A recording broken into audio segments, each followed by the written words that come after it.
So the first year's salary is somewhere between 21 or 22 million and 24 million, depending on where the final offer lands, right?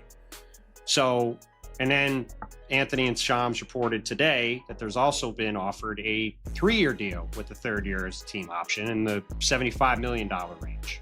So again, you're talking about $48 million guaranteed through the first 2 years. My opinion, both of those offers are more than fair, and it would be The Golden State Warriors are in the middle of one of their most uncertain moments in years. On one side, you've got a wild rumor splashed everywhere, a so-called $788 million MVP duo trade involving the Bucks and the Nuggets. It sounds massive, it sounds flashy, but how true is it? Then there's Jonathan Kuminga. His contract negotiations have dragged into a standoff that could decide the Warriors' entire future. And finally, Jimmy Butler. Yes, Butler. He's reportedly gone straight to the Warriors front office with questions, not about his role, but about the team's plan. When a veteran like Butler starts pressing for answers, it's a signal fans can't ignore. Overall, are the Warriors quietly falling apart or setting up something nobody sees coming? So let's start with the loudest headline, that so-called $788 million blockbuster trade. The story claimed that Golden State could land an MVP duo through a 3-team deal with the Bucks and the Nuggets. Big names, big money, and an even bigger shock factor. It was designed to grab attention, and it worked. But the thing is that when you look past the headline, almost nothing about it holds up. First, let's look at the numbers. $788 million. Historically, that's not how NBA trades are measured. The figure is a mashup of combined contract values thrown together to look enormous. In reality, the NBA has strict rules for trades. Salaries have to match within set percentages. Teams can't just swap $500 million in contracts without moving nearly the same amount How back. much each team is allowed to spend on player salaries each season. It is a measure intended to both control costs for clubs and to ensure a degree of parity within the league by preventing teams from stockpiling the best players.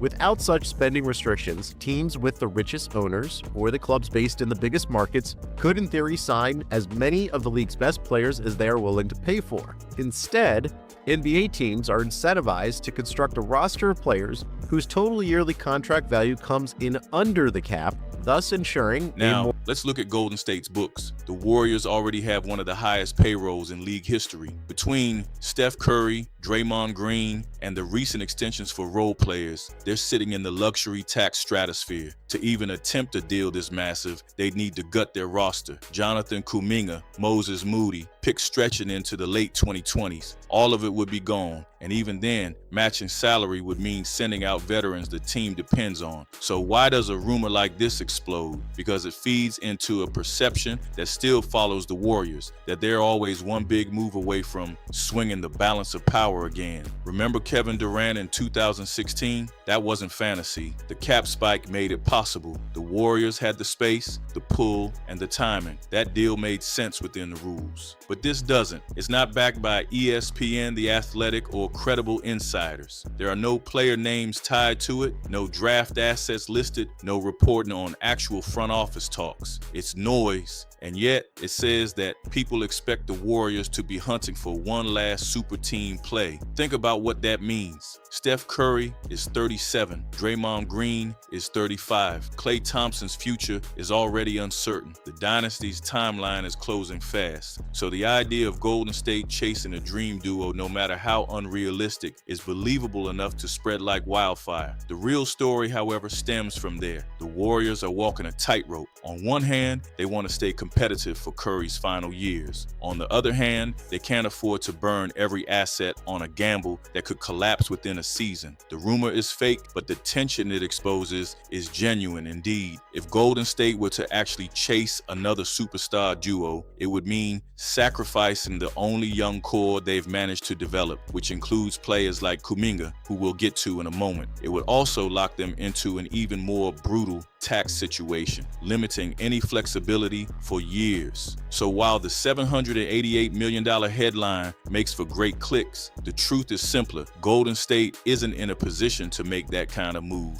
They're too capped out, too dependent on their few young players, and too careful about protecting what little future flexibility they have left. Still, the fact that this rumor caught the limelight shows how fragile the perception of the Warriors has become. Outsiders believe they are desperate for a miracle swing, and if enough people inside the organization start believing the same thing, that desperation could shape real decisions. Which brings us to Jonathan Kuminga, the player at the heart of those decisions and the negotiation that's currently testing the Warriors' infrastructure. Security versus flexibility right now. And the latest that we saw from the ESPN article of Anthony Slater and Shams Charania that we can confirm here at NBC Sports Bay Area are the multiple options that are on the table right now for Jonathan Kuminga. We're talking about the one that has been discussed for a while now is that 2-year, $45 million deal with the team option. Now they've upped the offer as far as adding a 3-year, $75.2 million with the team option on the end. Again, we can confirm this at NBC Sports Bay Area.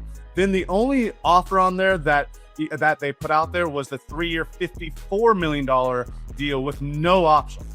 If the trade rumor was smoke, the Jonathan Kuminga situation is fire. This isn't speculation, and it's the single biggest test for Golden State's front office right now. Kuminga is 22 years old. He's athletic, versatile, and has shown flashes of becoming the kind of two-way wing every contender needs. In a team full of aging stars, he represents a bridge to the future, and that's why his contract talks matter so much. Let's look at where things stand. The Warriors have offered multiple structures, which include 3 years for $75 million with a team option in the 3rd year. Another version, 3 years for $54 million, fully guaranteed. There was even a shorter 2-year, $45 million framework floated earlier. However, the problem statement is that none of these match what Kuminga's camp wants. He's pushing for a player option in the final year. That gives him control, not the team. He also doesn't want to waive no trade protections. In simple terms, he doesn't want to be locked into a deal where Golden State controls every outcome. That's a red flag for the Warriors. Their model for years has been flexibility. They like team options and contracts that allow them to pivot. In fact, that flexibility is part of what kept them competitive for so long. However, with Kuminga, it's different. He knows his worth is climbing. Around the league, players his age and production level are signing richer deals with more security. Why should he settle for less control? And that's where the tension sits. To the front office, it's about protecting cap space and planning for future moves. To Kuminga, it's about respect and leverage. This is also a cultural standoff. The Warriors' infrastructure worked for years because Steph Curry's leadership and Bob Myers' management created alignment, but Myers is gone. Mike Dunleavy Jr. is still proving himself as a GM. Curry is still the face of the franchise, but he can't solve contract battles in the boardroom. The Kuminga negotiations are exposing cracks in that once seamless machine. Now let's talk about timing. And one side, the Warriors are saying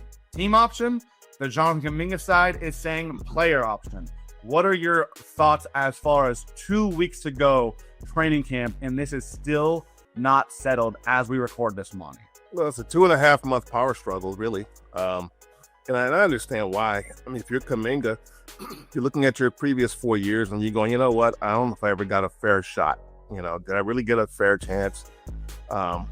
And maybe Training camp is right around the corner. Until this deal is resolved, the Warriors can't fully lock in the rest of their roster. Free agent targets are waiting. Potential trades are on pause. Everything funnels back to whether Kuminga signs, bets on himself, or pushes another outcome. Every day this drags out makes preparation harder. However, what if he takes the qualifying offer instead? That would pay him around $8 million for the season and set him up for unrestricted free agency next summer. On paper, that sounds risky. He'd make less now, and injury could cost him future earnings. However, it also gives him freedom. There's no more team options or restrictive clauses. That would be a nightmare for Golden State. They lose trade value, lose control, and potentially watch their best young player walk for nothing. The alternative could be a sign and trade. If the two sides really can't find middle ground, Golden State could pivot and move Kuminga while his worth is high. That kind of move would be seismic, and it would immediately change the team's timeline to Curry's final years. Okay, no biggie. The four guys that they're looking at, and the four guys that that Steph and Draymond and Jimmy are all aware of, are Melton, Horford, Seth, and GP2.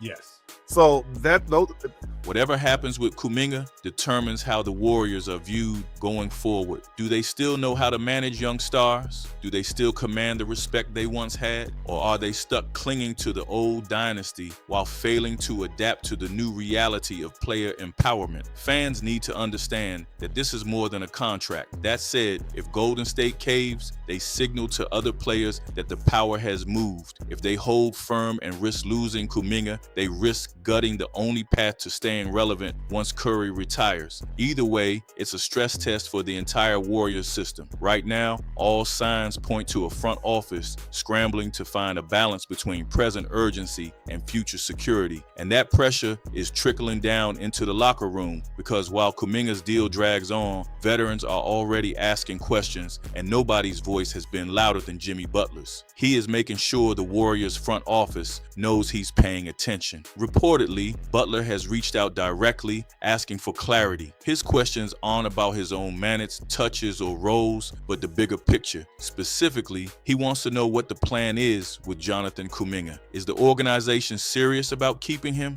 Are they open to trading him? And most importantly, what does that decision mean for Golden State's chances to contend this year? This matters because of who Butler is. Throughout his career, he's built a reputation as the guy who refuses to tolerate uncertainty. In Chicago, in Minnesota, even in Miami, he demanded accountability at every level. Sometimes that caused friction, other times it drove success. However, it has always pushed organizations to show their hand. So when Butler starts asking questions in Golden State, it's a test indeed. He wants to know if the Warriors are aligned or if the front office is stumbling through one of the most important off seasons they've had in years. The timing makes this even sharper. Training camp is close. Players need to know what the roster looks like, what the rotation might be, and who's going to be in the trenches with them. When that's in limbo, veterans feel it immediately. Butler voicing his concern is mostly about the ripple effects that uncertainty creates. Think about the dynamics here. On one side, you have Steph Curry and Draymond Green, the veterans who've been through everything with this franchise. On the other, you have Kuminga and the young core waiting for their turn to take ownership. Then there's Butler, a player brought in to push the Warriors back into contention, now standing in the middle and asking whether management knows where it's going. That creates tension, not necessarily open conflict, but pressure. It's a spotlight for the front office. If Butler feels the organization is drifting, it won't stay quiet. He's not the type to give soft answers in press conferences or dodge tough topics. And if that becomes public, it magnifies the issue far beyond the locker room. Why is this especially significant? Well, the Warriors targeted Butler because of his leadership and intensity. They knew what kind of personality they were bringing in. So when he starts pushing for answers, he's actually doing the very thing they expected him to do, holding people accountable. The difference now is that the accountability is pointed upward. It's easy to jump to panic knowing Butler's unhappy or the locker room is fractured. However, practically, things are a little more nuanced. At this stage, it looks less like a meltdown and more like a warning. Butler is saying, get your house in order. The question is how the Warriors respond. Do they settle Kuminga's deal quickly and move forward, or do they drag their feet, hoping things resolve on their own while risking frustration growing behind the scenes? How much longer can the Warriors balance all of this before something finally breaks? We'll learn soon. Stay tuned and subscribe if you haven't already.